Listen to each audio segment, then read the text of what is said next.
As we buckle in for the forthcoming premiere of Avengers Endgame, there are a lot of moving parts to keep track of. After all, we're talking about 21 movies over about a decade. It's the perfect time to look back over the history of the Marvel Cinematic Universe and go over everything fans should have in mind before scanning that ticket, ordering some popcorn, and settling in for Marvel's cinematic event of the year. A quick word of warning, spoilers for Captain Marvel ahead. One consistent thread throughout many of the MCU's films before Infinity War has been the impending approach of Thanos. We saw elements of the Mad Titan all the way back in the first Avengers movie, when we caught a shot of his grinning face in the mid-credits scene. He played a role in the Guardians of the Galaxy franchise as well, and reappeared at the end of Avengers Age of Ultron when he donned an Infinity Gauntlet and uttered the famous line, "Fine. I'll do it myself." Infinity War brought Thanos crashing into the primary narrative as the big purple one traipsed around the galaxy gathering up the Infinity Stones. He already had the Power Stone when the film began, and his encounter with Thor and the surviving Asgardians in Infinity War's opening moments left him with the Tesseract, which hid the Space Stone. He proceeded from there to get the Reality Stone on Nowhere, the Soul Stone on Vormir after sacrificing Gamora, and the Time Stone after Doctor Strange surrendered it to him on Titan. Last but not least, he headed to Wakanda, where he plucked the Mind Stone out of Vision's forehead, completed his gauntlet, and snapped his fingers, wiping out half of the life in the universe in what has now been dubbed the Decimation. Over time, the Avengers lineup has come to include characters like War Machine, Scarlet Witch, Vision, Falcon, and Spider-Man, but it all started with the Big Six. As the Avengers played out, a nucleus of heroes slowly came together, including Hulk, Iron Man, Hawkeye, Thor, Black Widow, and Captain America. 2016's Civil War saw the group split, with Cap, Hawkeye, and Black Widow heading off into exile in the aftermath. While almost everyone was involved in Infinity War, the heroes weren't fully unified throughout the film. But as savvy fans quickly realized, as the dust from the Decimation settled, not one of the original Avengers had been dusted. Half of the universe's population may be gone, but it sure is convenient that all 6 of the original Avengers survived the dusting, isn't it? It seems natural that Endgame would pick up the storyline where Infinity War left off, just after Thanos' decimation swept half of the life in the universe into the dust bin. That actually might not be the case, however. For quite a while now, the timing of Endgame within the MCU's greater timeline has been mysteriously impossible to pin down. Some rumors suggest it'll start with as much as a 5-year jump into the future. So which is it? Well, as each new trailer has hit, it seems the answer might be both. The key to it all? The hair. In the first Endgame teaser, Natasha Romanoff is seen with the blonde short hair that she sported throughout Infinity War. In a more recent Endgame trailer, though, she's shown repeatedly with red hair past her shoulders with wisps of blonde on the end, indicating that she's been growing it out for some time. However it all pieces together, it's pretty certain that we're in for some kind of time jump, or jumps, either before or throughout the film. If you haven't seen Ant-Man and the Wasp yet, you really ought to before you see Endgame, if not just for the fun of it all, then for the quantum realm. While we caught a glimpse of it in the first Ant-Man, the sequel dove headlong into exploring the otherworldly dimension as the team tried their hardest to get Janet Van Dyne out after decades trapped there. Hank and Hope created a quantum device that, by the end of the movie, facilitated quantum realm travel quite easily. This led to the now super important lines from original Wasp Janet Van Dyne. "And don't get sucked into a time vortex. We won't be able to save you." That, of course, is a huge hint that there will be some time-traveling shenanigans in Endgame. We don't know how Scott Lang makes his way out of the quantum realm, but it certainly appears that the super powerful microverse is going to feature fairly heavily in Endgame. In fact, Hank Pym actor Michael Douglas even went so far as to say it's the key to Phase 4. Endgame promises to be a heck of a long movie, and the kind of watching experience that's better off not interrupted by sudden attempts to remember why a character is or isn't in a certain location. So let's recap where some of our beloved heroes, at least those who weren't snapped, were when Infinity War wrapped up. Tony Stark and Nebula are the only survivors of the snap still stranded on Titan. However, the first Endgame trailer reminded us that the pair have access to the Guardians of the Galaxy ship, the Benatar. While their trip home may be fraught with peril, another trailer seems to indicate that a reunion is in order for Stark, Nebula, and the gang on Earth. Meanwhile, Cap, Black Widow, Banner, Thor, Okoye, Rocket, and Rhodey were all present at the fight in Wakanda as the dust of their allies settled around them. Once again, the trailers seem to hint that at least some of them will have headed back to the Avengers HQ in the interim. Scott Lang was literally trapped in the quantum realm by the snap, with the trailer showing that he will somehow make his way out alive. Finally, Carol Danvers was away when the snap occurred, but her own film's mid-credits scene shows that she'll respond to Nick Fury's pager by showing up on Earth again. One sleeper character in all of this is Tony's fiancée and Stark Industries CEO Pepper Potts. While she did play a brief role in Infinity War, Potts' presence was chiefly marked by her repeated insistence that Stark should hang up his suit for good, followed by a brief, alarming phone call as Tony sped away into space on the Flying Donut. But while Pep may have dropped off the radar at that point, it hardly means she's sitting out of Endgame. Potts has played a quietly pivotal role in Tony Stark's life, providing stability, direction, and wisdom, and giving him a reason to fight. There's a good chance she'll actually play a bigger role than anyone might anticipate.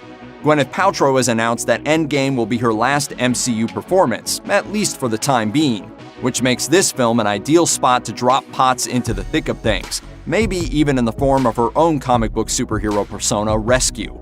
The sight of Potts saving Stark for a second time after she armored up in Iron Man 3 would be about as sweet as it gets. Of course, if we're going to cover Stark and Potts, it's important to go into Endgame with one other character on our minds, Steve Rogers. Captain America has been an integral presence throughout the MCU since he first donned that shield and ran out into the battlefields of World War II. Along with Stark, the second Endgame trailer focuses heavily on Cap, showing multiple scenes of his past films while featuring his plan to do whatever it takes. Whatever it takes. Whatever it takes. Whatever it takes. The fact that he kicks off the team's mantra isn't surprising, coming from the man that has served as the Avengers' moral compass for years. Rogers' story arc has been dramatic to say the least. He started out desperate to prove himself, ended up saving the world from the threat of Red Skull, and then survived an icy nap for decades. Since then, he's officially co-led the Avengers with Stark, with his storyline feeling like it's been building towards something big for quite a while. Cap actor Chris Evans even caused a stir in late 2018 when he tweeted what appeared to be an emotional farewell to the MCU.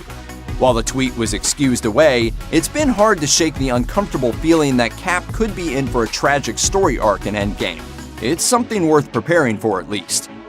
It's impossible to talk about Infinity War without addressing the conspicuous absence of the Hulk. As the film opened, Hulk was coming off a galaxy-wide romp that saw him as a gladiator hero on Sakaar, followed by a battle on Asgard that saw him recklessly tackle a giant wolf and smack an apocalyptic fire demon in the face. The guy was on a roll, but it only took Thanos a few seconds and a handful of well-placed punches to get the Green Machine to go down like a sack of potatoes. Heimdall literally gave his life to save the Emerald Giant, yet the rest of the film hardly showcased a Hulk that was thankful in the least. In the battle with Ebony Maw in New York, followed by the big fight in Wakanda, Hulk refused to come out and help, leaving the mild-mannered Banner to do his best with a Hulkbuster suit. While Hulk may have appeared scared, co-director Joe Russo explained that he's simply, quote, tired of playing hero to Bruce Banner.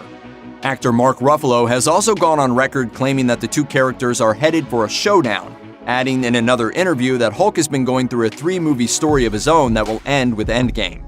However it plays out, we should expect to see some green fireworks at some point.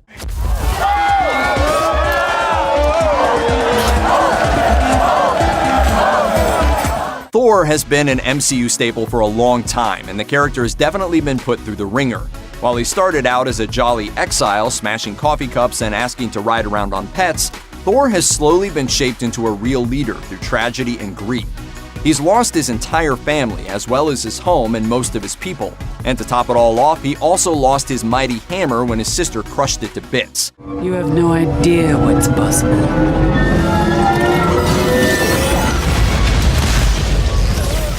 To sum it up, Thor has gone through a lot. He put that grief and anger to good use, spending the greater part of Infinity War off making his new weapon, Stormbreaker. And when he arrived in Wakanda, he was swift to put it to use. In fact, he ended up being the only Avenger who dealt what looked to be a truly deadly blow to the Mad Titan. Of course, he should have gone for the head. That attack worked mainly because Thor had the element of surprise. When he and Thanos meet again, things could go very differently, and possibly because, thanks to time travel, he might be doing things he already did in Infinity War differently. Maybe this time he will have gone for the head, finally putting Thanos' advice to good use. Another character glaringly absent from Infinity War was Clint Barton. Everyone's favorite sharpshooter sat out the fight with Thanos after the events of Captain America: Civil War left him under house arrest. But while Hawkeye may not have quite the same power level in a fight as Hulk or Thor, his presence was seriously missed by fans of the MCU. Sure, he may not have been able to turn the tide of the battle in Wakanda, but unlike Thor, he definitely would have gone for the head once Thanos showed up. The trailers for Endgame strongly suggest that Barton will make his return with a new persona of Ronin, a name he briefly adopted in the comics. The new Barton looks meaner than ever, with a ferocious-looking mohawk and an apparent thirst for vengeance, fueled by the potential loss of all or at least part of his family in Thanos' decimation. Another character to remember heading into Endgame is Carol Danvers. The spacefaring superhero electrified audiences when she made her debut in March 2019. Up until then, Captain Marvel had only been hinted at during the end credits scene from Infinity War, with her red, blue, and gold insignia showing up in Nick Fury's special pager. The tease sparked much fan speculation over how her eventual arrival might turn the tables on Thanos in the aftermath of the snap. As Captain Marvel's solo movie demonstrates, this warfighter is incredibly powerful, capable of taking on an entire fleet of spaceships and warheads single-handedly. The end credits scene of her film reveals that Captain Marvel will indeed find her way back to Earth to answer Fury's call. So now the major question going into Endgame is how she'll help bring down Thanos and reverse the effects of the decimation. She probably won't be able to pull it off alone, but as the strongest hero in the MCU, she'll probably be a pretty big help. The end of Infinity War showed us a brief epilogue of Thanos beginning what appeared to be a new life as a semi-retired farmer. The Mad Titan is seen in a small hut, watching the sun rise on what he perhaps imagines to be a grateful universe. Of course, we all know Endgame will show that the universe really isn't that grateful for his actions after all. But just because they want vengeance doesn't mean our intrepid heroes will be able to just pop over and pay the Mad Titan a visit, right? Where is Thanos at the end of Infinity War anyway? It seems that the Titan has chosen a location that the Russo brothers have dubbed Titan 2. The trailers have shown more of his retirement, with scenes of Thanos walking his fields and a shot of his armor hung up like a scarecrow. In addition, a purported leak for the movie has hinted that Nebula might have knowledge of a place that her father was preparing to retire to after his work was done. Wherever the so-called Titan 2 is, we can assume that Thanos won't be spending time there in peaceful solitude for very long. One special element of Infinity War was the crossover of the Guardians of the Galaxy with the rest of the MCU. The scene where Iron Man, Spider-Man, and Doctor Strange bump into Star-Lord and the gang on Titan was well worth the wait. Feeling more so than usual like seeing a crossover comic book story come to life. I'm gonna ask you this one time. Where is Gamora? I'll do you one better. Who's Gamora? I'll do you one better. Why is Gamora? The Guardians ended up playing fairly pivotal roles throughout the film, too. Rocket helped Thor build his new weapon, while Groot literally lent a hand in order to give the axe a handle. Gamora tried her best to stop her adopted father, but ultimately ended up leading him right to the Soul Stone and losing her life. On Titan, Mantis played a critical role in the battle by putting Thanos to sleep at a crucial moment. Who would have thought she'd be that useful in a fight? But if you're going to highlight the heroics, then you've got to balance it out with one of the most boneheaded moves of the whole film, Star-Lord's doomed assault on Thanos just when his teammates were about to get the gauntlet off his hand. From there, things went south pretty quickly, with the decimation leaving everyone on the team except Rocket and Nebula a pile of ashes. While Rocket's role in Endgame will likely involve helping the Earthbound heroes reach Thanos, Nebula's role might be even more interesting, as she was a key player in defeating Thanos in the comics. It's hard to talk about Infinity War without bringing up Doctor Strange. Since his entrance into the MCU in 2016, Strange has played a major role in the series' greater storyline. In Thor Ragnarok, he helped Thor and Loki find Odin. In Infinity War, he pushed the plot forward in a few major ways. For one thing, the Master of the Mystic Arts was also the keeper of the Time Stone. This made him a prime target on Thanos' hit list, with Ebony Maw coming to New York specifically to retrieve it. It was Strange who used his powers to peer ahead at 14,605 future scenarios, only one of which ended in Thanos' defeat. He played a courageous role in the physical fight against Thanos too, but his real strategy started coming together when he unexpectedly surrendered the stone in exchange for Tony Stark's life. While Strange may have faded away in the snap like so many others, he was pretty clearly setting things up for the endgame he predicted, leaving the surviving heroes in the one timeline where there's any hope for victory. It's also been noted that Tilda Swinton will be returning for Endgame as the Ancient One, Strange's deceased mentor. How she'll fit into the picture remains a mystery, but the fact that she's showing up from beyond the grave probably speaks to the Good Doctor's importance to the storyline. There's no doubt that Endgame will be an epic capstone to the first 3 phases of the MCU, and Marvel seems to just be getting ramped up at this point. After Endgame closes out the story arc for the Infinity Stone saga, a whole new chapter begins, and it's loaded with potential. Captain Marvel's arrival bodes well for the Avengers, as Brie Larson is reportedly signed on for 7 features and seems poised to be the face of the MCU for quite a while.